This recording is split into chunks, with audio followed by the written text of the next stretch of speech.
दष्ट चिकित्सा। अग्निदेव कहते हैं, वशिष्ठ, अब मैं मंत्र, ध्यान और औषधि के द्वारा सांप के डसे हुए मनुष्य की चिकित्सा का वर्णन करता हूं। ओम नमो भगवते नीलकंठाय। इस मंत्र के जप से विष का नाश होता है। धृत के साथ गोबर के रस का पान करें।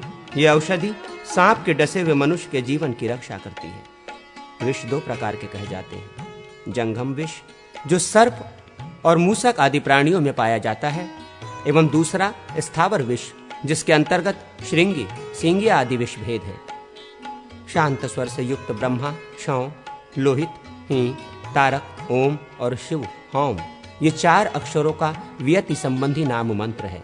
इसे शब्द में तारक्ष गरुड़ माना गया है। ओम ज्वल महामते हृदयाय नमः। गरुड़ विशाल शिर से स्वाहा। गरुड़ शिखाय वषट। गरुड़ विषभंजन प्रभदेन प्रभदेन। वित्रासय वित्रासय विमर्दय विमर्दय कवचाय हुम। उग्र रूप धारक सर्व भयंकर भीषय भीषय सर्व दह दह भस्मी कुरु कुरु स्वाहा। नेत्रत्राय वौषट। अप्रतिहत शासनम वम हुम फट अस्त्राय फट। मात्रका मय कमल बनावे। उसके 8 दिशाओं में 8 दल हों। पूर्वादि दलों में 2-2 के क्रम से समस्त स्वर्ण वर्णों को लिखे। कवर्गादि 7 वर्गों के अंतिम 2-2 अक्षरों का भी प्रत्येक दल में उल्लेख करें। उस कमल के केसर भाग को वर्ग के आदि अक्षरों से अवरुद्ध करें तथा कर्णिका में अग्नि बीज रम लिखें। मंत्र का साधक उस कमल को हृदयस्थ करके बाएं हाथ की हथेली पर उसका चिंतन करें। अंगुष्ठ आदि में व्यति मंत्र के वर्णों का न्यास करें और उनके द्वारा भेदित कलाओं का भी चिंतन करें। तदनंतर चावकूर भूपूर नामक मंडल बनावे जो पीले रंग का हो और चारों ओर से वज्र द्वारा चिन्हित हो। ये मंडल इंद्र देवता का होता है। अर्धचंद्राकार वृत्त जल देवता संबंधी है। कमल का आधा भाग शुक्ल वर्ण का है, उसके देवता वरुण है। फिर स्वस्थ चिन्ह से युक्त त्रिकोणाकार तेजोमय वही देवता के मंडल का चिंतन करें। वायु देवता का मंडल बिंदु युक्त एवं वृत्ताकार है, वो कृष्णमाला से सुशोभित है, ऐसा चिंतन करें।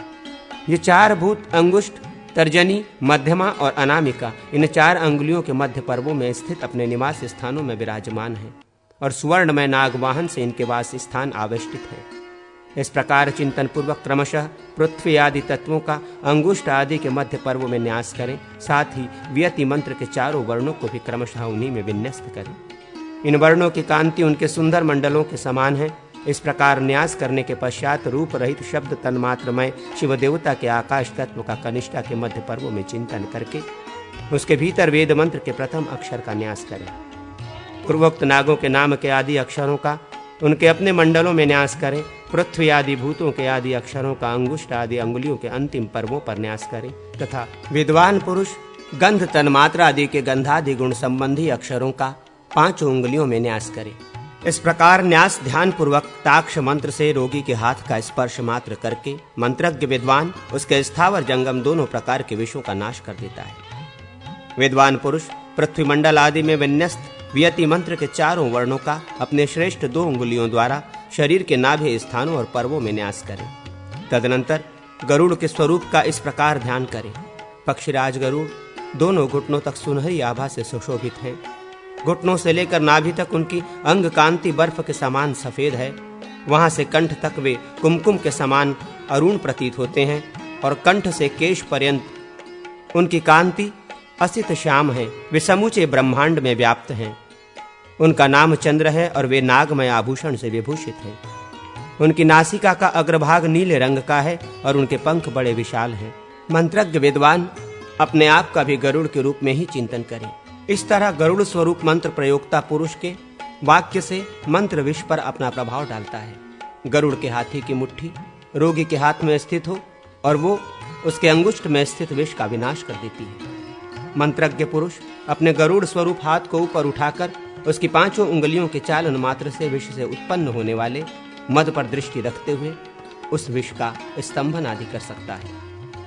आकाश से लेकर भुज बीज पर्यंत जो 5 बीज हैं उन्हें पंचाक्षर मंत्र राज कहा गया है। उसका स्वरूप इस प्रकार है। हम यम रम वम लम।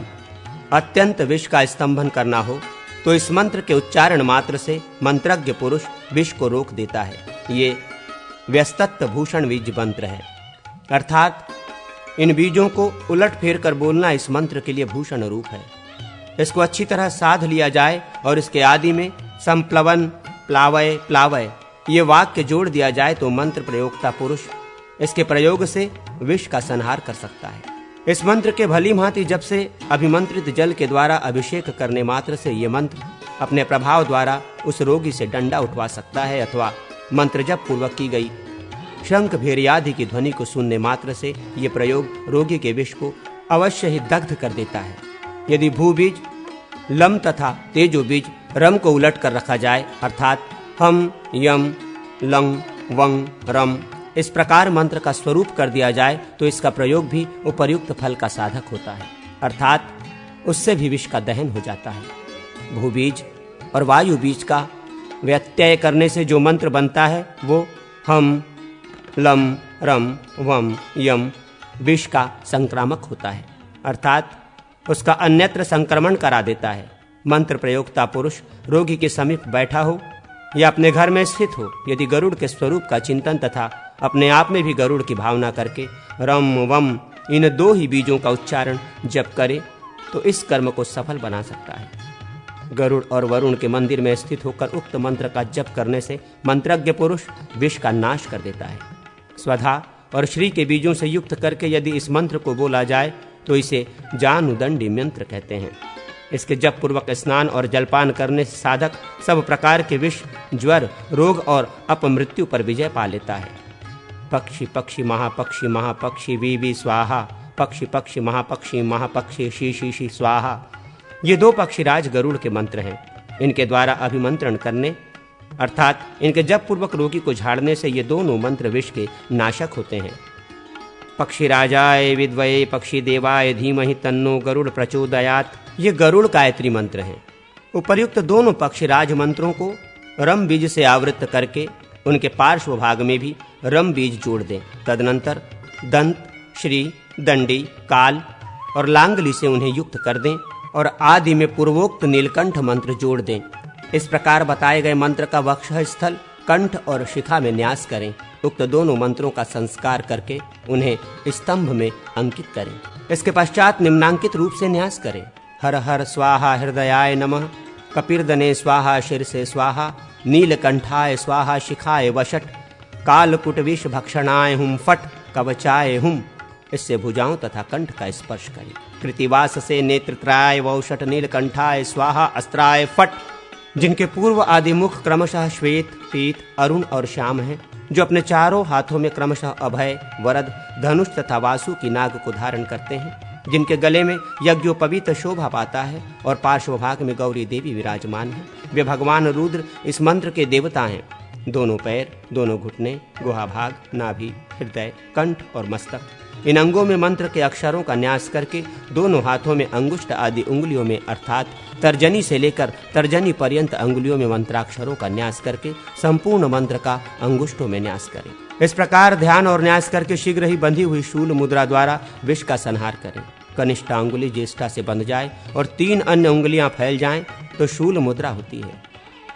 विष का नाश करने के लिए बाएं हाथ का और अन्य कार्य में दक्षिण हाथ का प्रयोग करना चाहिए। ओम नमो भगवते नीलकंठाय चिह अमलकंठाय चिह सर्वयज्ञ कंठाय चिह क्षिप क्षिप ओम स्वाहा अमल नीलकंठाय नैक सर्प विषपहाय नमस्ते रुद्रमन्वये।